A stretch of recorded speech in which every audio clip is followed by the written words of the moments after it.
Hello everyone, in this quick tutorial I will show you how to display only the layers visible in your current map extent. This helps you in making your map cleaner, faster to navigate and easier to work with. Here I have a map displayed with a color ramp symbology as an example. In the layout view, notice that the legend still includes all classes and elements even though the map extent has been cropped to this area. To make the legend display only the visible items within the current map extent, the solution is very simple. Just right click on the legend and select Properties. After selecting Properties, go to the Items tab.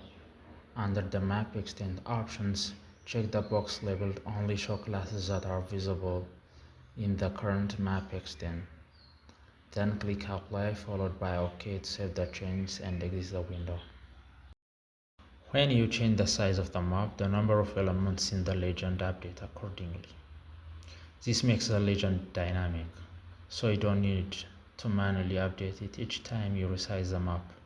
This helps you keep the layout clean and easy to read. If you enjoy this video, smash the like button. If not, feel free to share your thoughts in the comment section below.